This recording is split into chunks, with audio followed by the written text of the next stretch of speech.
Alright guys, this is a handle that I got from AliExpress. I think it's from Lure Sport. They also sell blanks. This is going to be my first attempt at kind of a semi-custom rod, and depending on how this goes, I might actually build my own rod. So one of my favorite rod since getting into BFS has always been the here, let me pull this out real quick.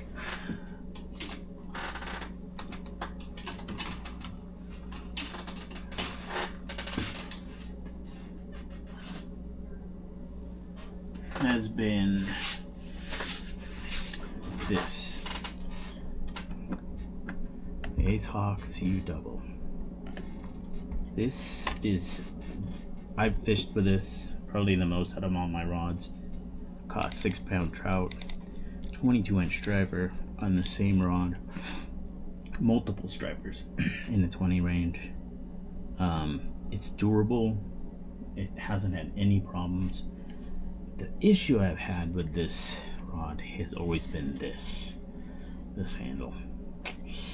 I am not a fan of this brown velvet look. It's just horrible looking. And frankly, I was about to retire this thing, and then a friend of mine said, why not replace the handle?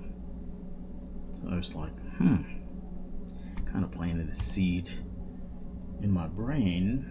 And then, just out of coincidence, I watched Matt Steffes' channel, and he was building a custom rod, and I got to see how this is put together, how the handle's put together.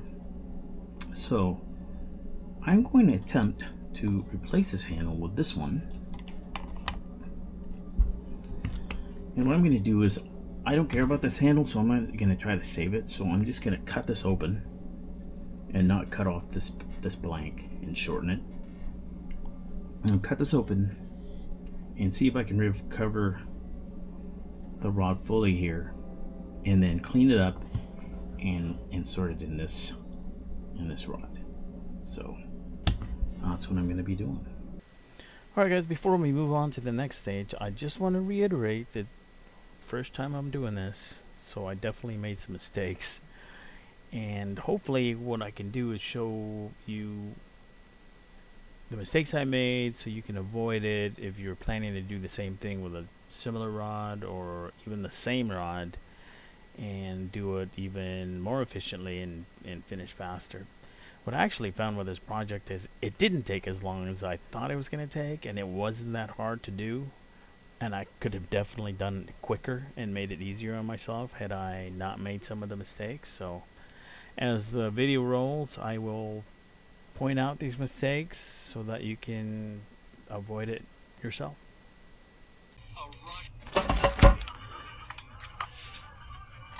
Alright, we're going to start out by cutting out this velvet part because I want to see what it looks like under here. I want to see where this butt end actually ends. Alright, first thing to point out is that this part of the handle where the foam is just foam. It's just glued directly to the blank, and this blank goes all the way to the end. So that part of the removing the handle is very easy. You just cut it out with the razor blade, like I did. The second half where the plastic was definitely a lot harder to remove, and so I had to use a Dremel to get it off. And there is no way that I could have possibly saved this handle, because the adhesive is just like it was stuck there. And as you can see, it took a lot of effort with a tool to get this part of the handle off. One thing I was concerned about was that this was actually generating a lot of heat, so I was hoping that this did not affect the integrity of the rod. Even though this is the part that's going to go on the handle and it's going to get glued again. That was one concern I had, but I just went ahead and did it anyways because I'm a noob.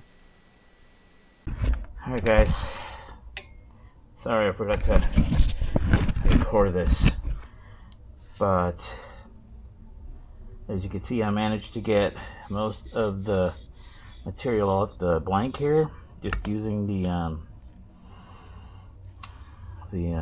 Dremel tool. So now I'm going to just use a sander and manually sand this. This, however, is becoming a bit challenging to take off, so yeah, I think I should probably take this off before I do anything else, because it turns but it won't budge. Boy, this is going to be challenging because, see, this gets bigger towards the back. Yeah, I think I'm going to have to cut this. So another mistake I made here is I tried to just cut a 1/8 section of this collar and then try to slide it down the blank, which is a big mistake, because if you need this full blank, completely cut this collar off.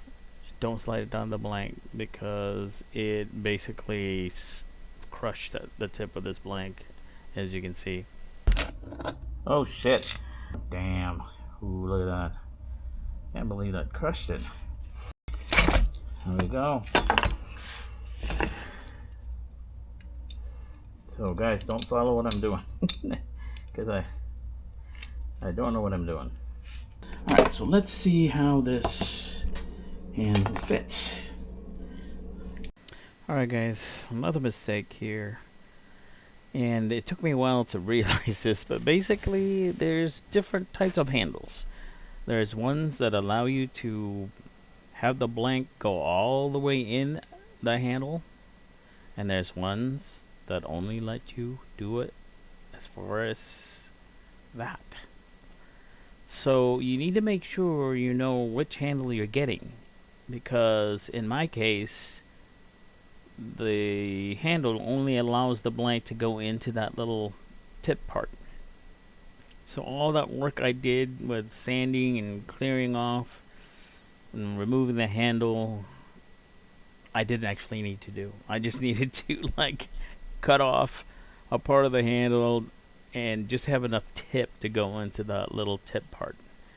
And yeah, that would have saved me a lot of time. Alright guys, so as you can see, I've cut this to size. This actually doesn't go all the way in here. There's a little, you can only get it down to about here, so I had to cut more off. Sanded it down so it goes in here snug. I'm just going to use super glue actually to get this in here.